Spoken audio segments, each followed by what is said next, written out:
Hello, welcome back for our topic on conservation of momentum.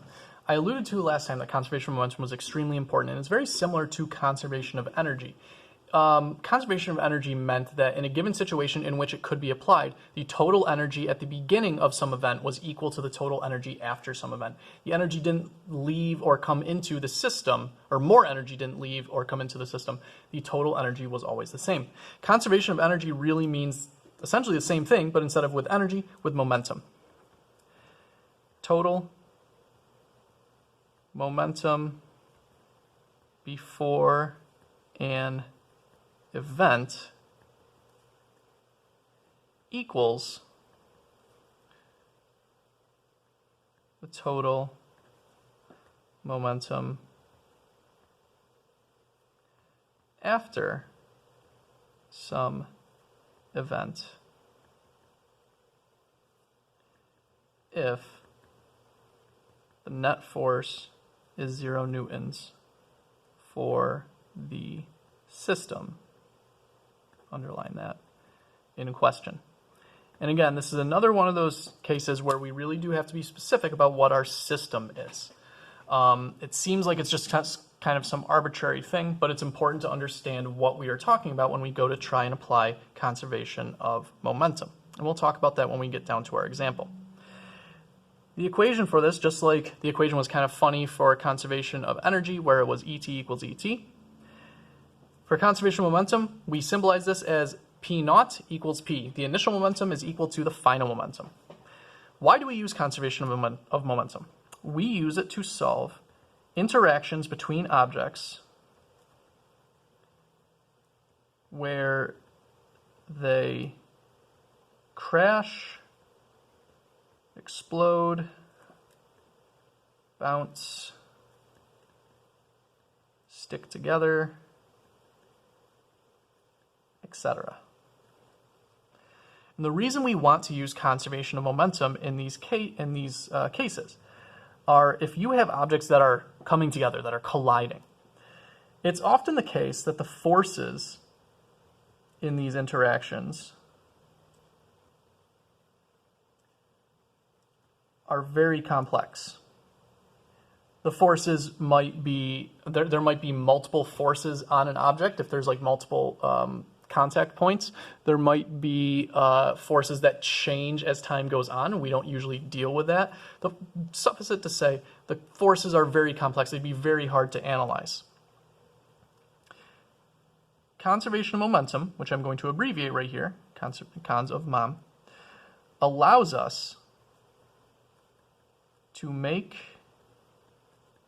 predictions and make calculations for these collisions if initial and final conditions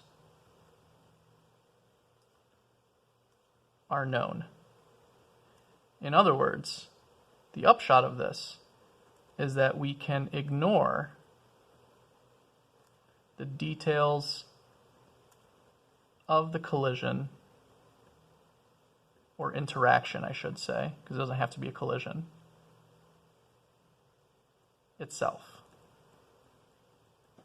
Okay?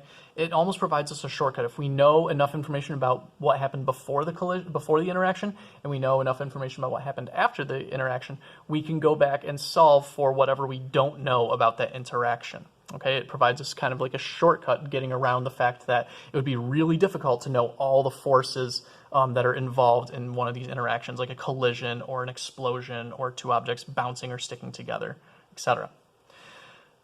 I'm going to demonstrate how to apply conservation of momentum at the same time that we're learning the steps. So the steps are going to go up here. Our first problem is going to go down here.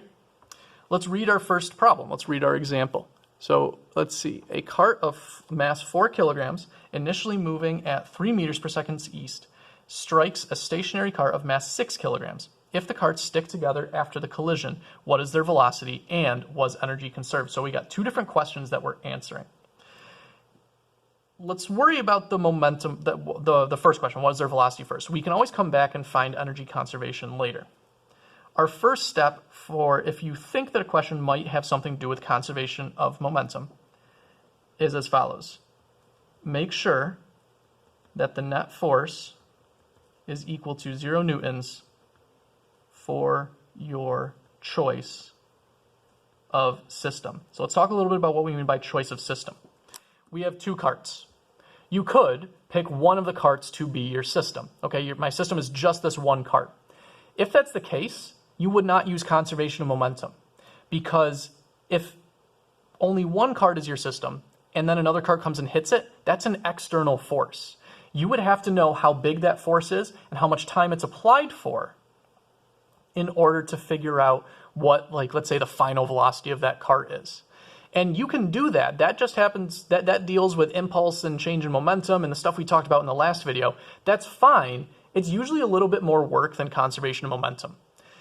Let's instead define our system to be both carts. If our system is both carts, then the forces that are applied between them don't matter because they're internal forces. It's internal to our system. And therefore, we don't have to worry about that in terms of the net force.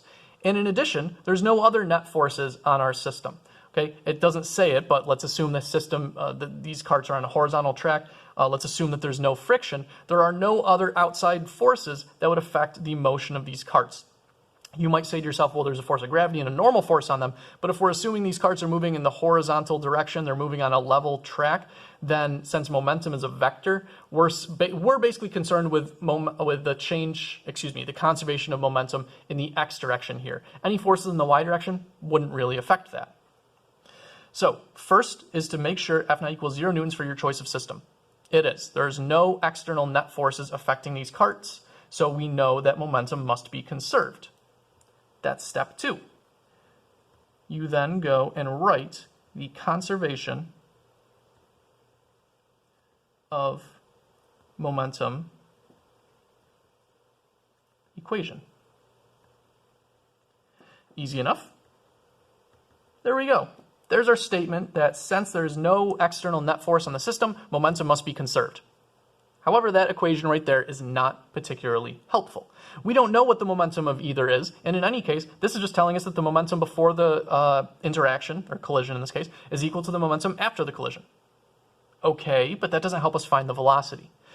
We have to expand this equation out, okay, based on what we know about how momentum is defined. So there's some things we have to consider. The first thing you're going to consider sounds a little funny. How many objects are there both before the collision and after the collision? How many objects are there before and after? Our question says a cart of mass 4 kilograms, so that's one object, and it strikes a stationary cart of mass 6 kilograms, that's 2 objects. That's just before the collision, there's 2 objects, but then they stick together. That's only 1 object. So watch what I'm going to do. I'm going to expand this equation to be a little more descriptive of our actual problem. This is the general statement. We're going to make it more specific. I'm going to write this. I'm going to write P1 naught plus P2 naught equals P. The momentum of cart 1 initially plus the initial momentum of cart 2 equals the final momentum of the carts as they're combined. I'm not going to write like 1 plus 2. I can just write P, okay? But that still doesn't really help us because we also don't know the momentum of either of the carts to begin with. But we can calculate it. We can calculate it because we know the equation for momentum. The equation for momentum is mass times velocity equals momentum. I could turn all of these P's into expressions involving M and V. Watch how I do that. The initial momentum of cart 1 must be equal to the mass of cart 1 times the initial velocity of cart 1. P1 naught must be equal to M1 times V1 naught. Mass of cart 1, initial velocity of cart 1. I can do the same thing for cart 2. M2 V2 naught. Mass of cart 2, initial velocity of cart 2 must be equal to the initial momentum of cart 2. And then finally, P, the final momentum of both carts, if they're stuck together, then the total mass is just the sum of their individual masses, M1 plus M2, times V, their final speed. I've expanded that equation out so that now I have it in terms of masses and velocities. This is mass 1. This is initial velocity 1. Stationary cart means that V2 naught is 0 meters per second. This is M2. and I'm looking for V. So we've taken into account how many objects there are before and after. The other thing that we've kind of taken into account right now is which variables are you given? I've accounted for the fact that I was not given the momenta. Instead, I was given the masses and velocities, so I turned my equation so that it references the masses and velocities. The other thing that you need to take into account, and it is important to know here, it's more important in other questions, which direction is positive? And again, this is usually something that you get to set. You need to take this into account. We know that the first cart is moving east, second cart is stationary. We want to know what their velocity is afterwards, meaning not only how fast are they moving, but in what direction. So let's just make a little note here that east is positive. So any number that we plug in that has a direction to the east is going to be positive. And if the final answer is positive, that means to the east. I can plug in now, okay? So now that I've considered all these things, I simply solve. And there is one other thing that I want to make a note of, especially in this question because it directly references it.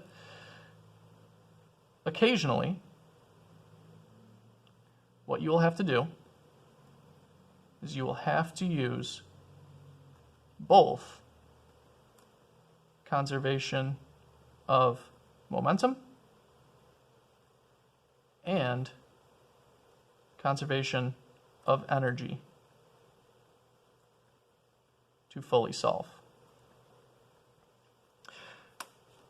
We're going to do conservation of energy equations in all of our examples right now, but there are actually cases where you cannot even solve for, where you can't solve for, what's the word I'm looking for? You can't even find the final or initial velocities without also doing conservation of energy at the same time. We'll do an example like that, and I'm sure there will be one on your homework. Let's go to plugging stuff in though. M1, we said, was 4 kilograms. Initial velocity of cart 1 is 3 meters per second to the east, so positive. Cart 2 was initially stationary, so that can get crossed off, and we can write 0. M1 is 4 kilograms. M2 is 6 kilograms. Solve for V. 4 times 3 is 12. 4 plus 6 is 10. 12 divided by 10 is 1.2. Now here's what I want to note to you. Well, first of all, this is positive, so that must mean it's to the east. But what I want to note to you is that by solving for this velocity, we have found the velocity that makes sure that momentum is conserved. Think about the initial momentum before the collision. Only one object was moving, so only one object has that momentum. The object had a mass of 4 kilograms and was moving 3 meters per second east. The total initial momentum was 12 kilograms times meters per second. Afterwards, it's still got to be 12. So the fact that when the objects combined, their mass was 10, meant that since momentum was conserved, the velocity had to be 1.2 meters per second, because watch what happens when I do 1.2 times the mass, 10. I get 12 again. So the key is the momentum stayed the same. This is why we study momentum, because it turns out there's this law in the universe that if two objects are interacting and the net force on the system of these interacting objects is 0, then the total momentum is conserved. If momentum wasn't conserved, if that wasn't a law, no one would care about calculating momentum. But it turns out that being able to calculate momentum helps us in these situations because we know that in certain situations, momentum is conserved. Let's also see if energy is conserved, okay? Because again, in certain situations, energy is also conserved. Let's see if this is one of them. We don't know if this is the case yet. And the only energies we're talking about here, by the way, are kinetic energies. We're not talking about potential or thermal or anything. So I'm going to write down K naught equals K, but I'm going to put a question mark there because we're not sure about this. Again, how many objects did I have before the collision? 2. How many do I have after the collision? Just 1. So I'm going to write my expression for kinetic energy like this. 1/2 m1 v1 naught squared plus 1/2 m2 v2 naught squared equals 1/2 total mass m1 plus m2 v squared. Now that I know the final velocity, I can plug in and see if energy was conserved or not. Also notice that I have 1/2 in every term here, so actually those can just get divided out. There was no there was no initial velocity for cart number 2, so this whole thing is going to be 0. And so I'm going to plug in 4 kilograms for the mass 1 times the initial velocity of mass 2, 3 meters per second, that gets squared, equals 4 kilograms plus 6 kilograms total mass times 1.2 meters per second squared. That's the speed of the carts after the collision. Everything is positive because nothing was moving to the west, and I said east was positive. 3 squared is 9, times 4 is 36. 1.2 squared is 1.44, plus 4 plus 6 is 10, so times 10 is 14.4. In this case, energy is not conserved. And it is kind of important. These are not the amounts of energy that the objects had, that the system had, because we canceled out those 1/2 at the beginning. But since we started off by asking if these two were equal, and the fact that when we did our math all the right way, we see that these are still not equal, that shows us that energy is not conserved. This actually has a very specific name. This is known as an inelastic collision. In an inelastic collision, energy is not conserved.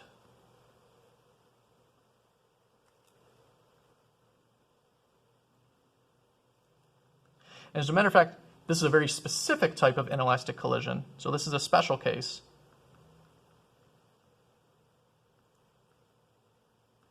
Because if two objects stick together, that means that it is a perfectly inelastic collision. That's not as important. What's really important for you to know is that if energy is not conserved, that is by definition an inelastic collision. Let's keep going with these examples.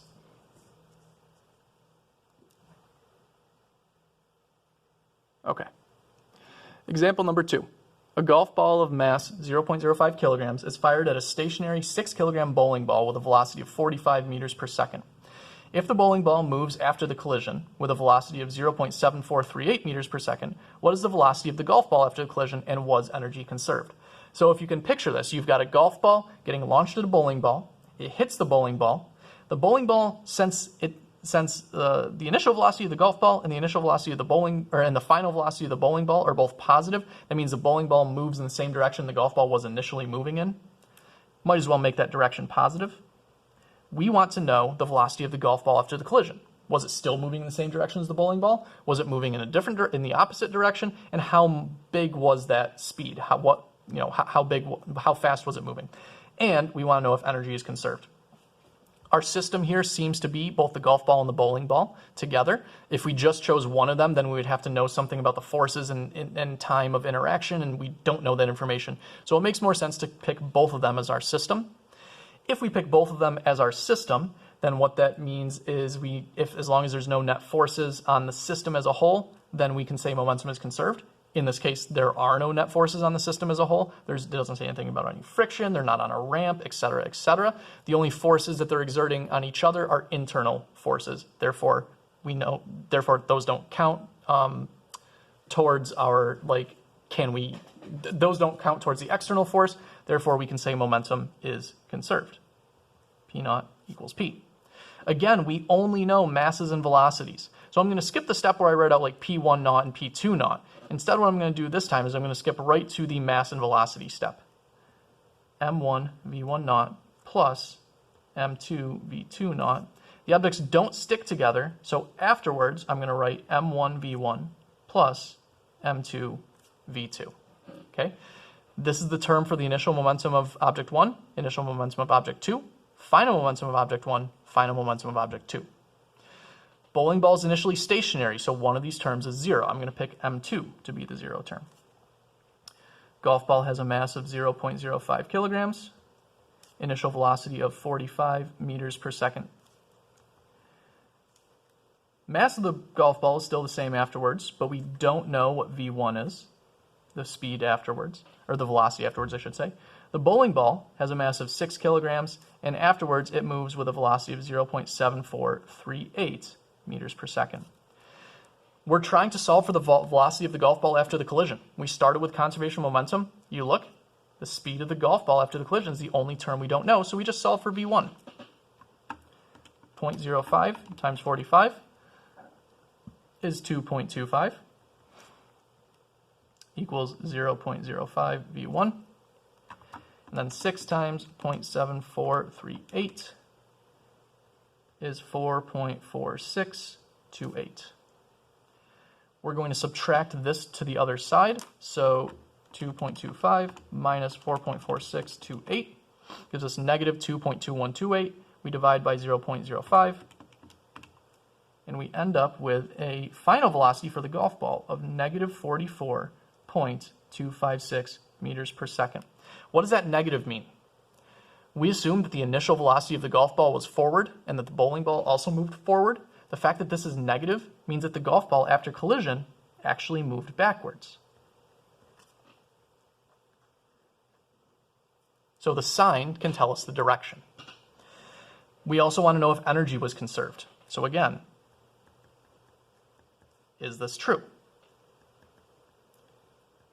Initial kinetic energy of the first object plus the initial kinetic energy of the second object, final kinetic energy of the first object plus final kinetic energy of the second object. V2 naught we know is 0 because the bowling ball wasn't moving initially. I do have a 1/2 in each of these terms, so I can cancel that out. So what I'm left with is m1 v1 naught squared equals m1 v1 squared plus m2 v2 squared.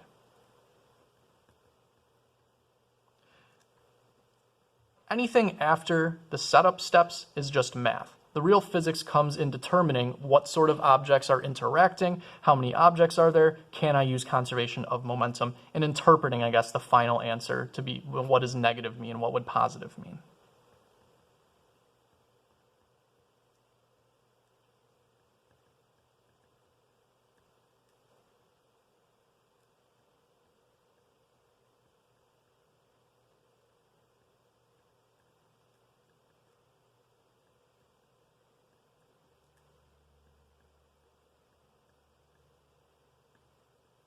Okay, so now we just go and do the math. 45 squared times 0.05 is 101.25. Oh, forgot my squared on this term. Let's do that first. 44.256 negative squared times 0.05 gives me, I'm going to round this to the 100th spot because that's rounded to the 100th spot, 97.93. And then 0.7438, that's the speed of the bowling ball after the collision. Square it times 6 is 3.32. We add together 97.93 plus 3.32, and it becomes very obvious this problem was set up specifically to show that the kinetic energy was conserved. Okay, that's the only type of energy present here. This was conserved. So when energy is conserved, that type of collision has a name as well. That is known as an elastic collision. So inelastic means energy was not conserved. Elastic means energy was conserved. Much easier to have an inelastic collision than an elastic collision. Last example. 2 blocks, one of mass 15 kilograms and the other of mass 6 kilograms, are tied together by a string. The spring is then okay, so they're tied together by a string. A spring is then compressed between the blocks. When the rope is cut, when the string is cut, the more massive block moves off with a velocity of 9 meters per second. What must the velocity of the less massive block be? Here's a quick picture of what's going on.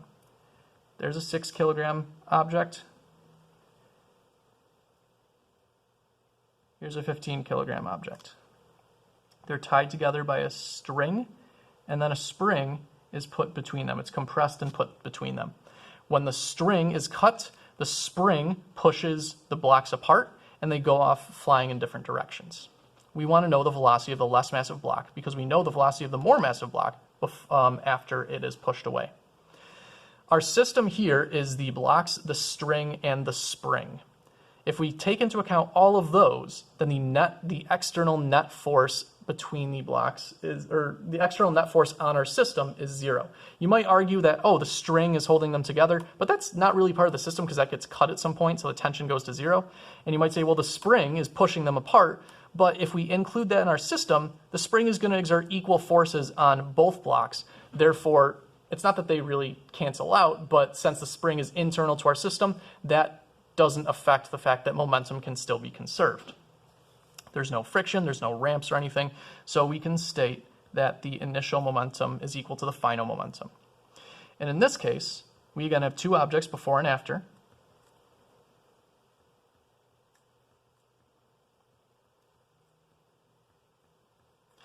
But both objects seem to be at rest before the string is cut. That's what causes, that's the interaction. The spring then pushes them apart. But both objects are at rest to begin with.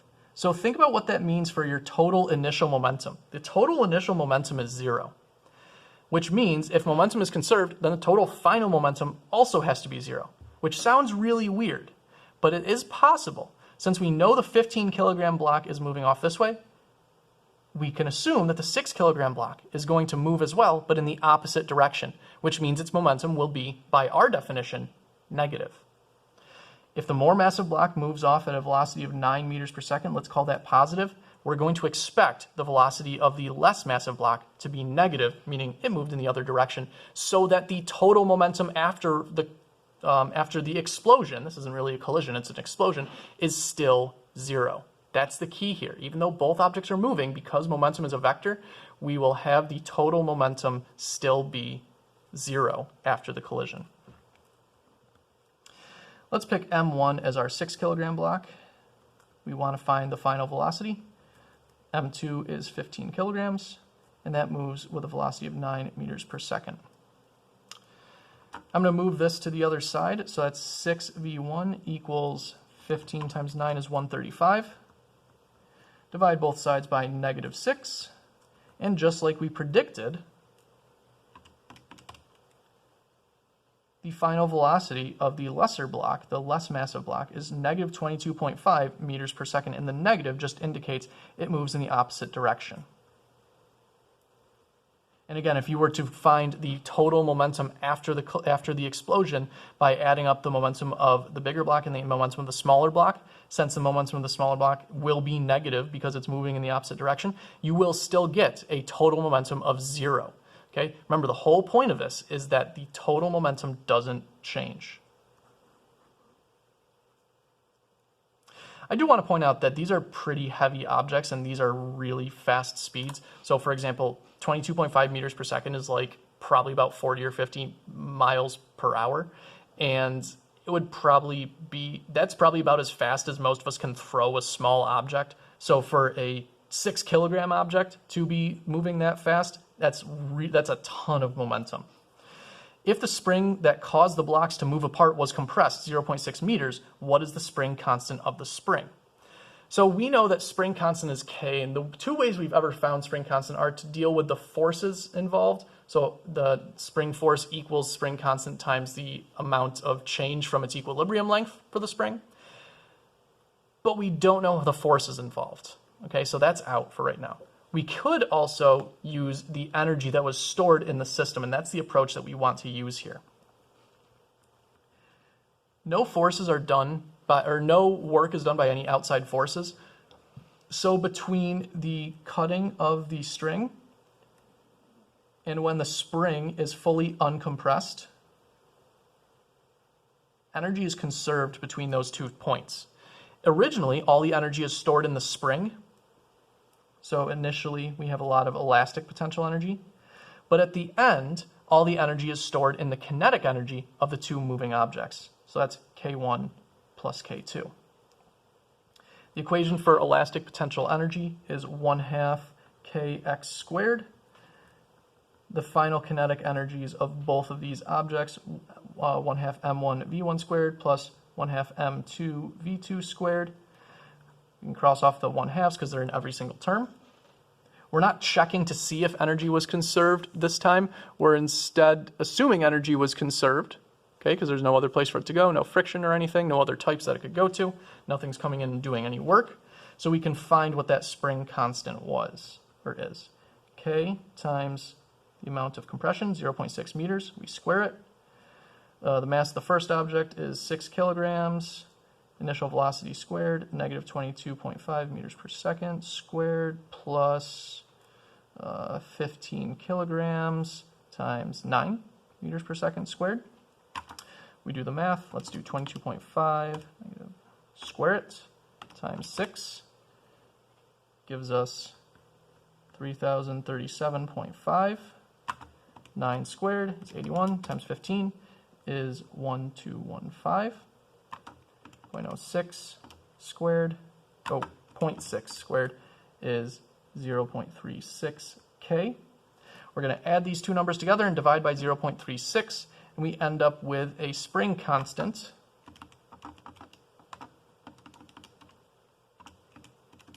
of 11,812.5, and the spring constant, remember, is units of newtons per meter. That's an extremely high spring constant. It means a force of over 10,000 newtons is required to compress or stretch the spring by 1 meter. But there are objects that do have a spring constant that is that high. And remember, we talked about there's tons of energy being stored here. There's tons of energy that gets released when these objects fly apart. And there's lots and lots of momentum. So that spring constant does have to be pretty high for this relatively small compression of 0.6 meters to cause those big of speeds. Okay? So there's a bunch of examples with conservation of momentum. Because it's relatively mathematical, it does usually end up being a fairly straightforward unit. People usually do pretty well with this. This is the end of our conservation of momentum notes. The next time I'll see you, we'll be talking about simple harmonic motion. Okay? So I will talk to you later.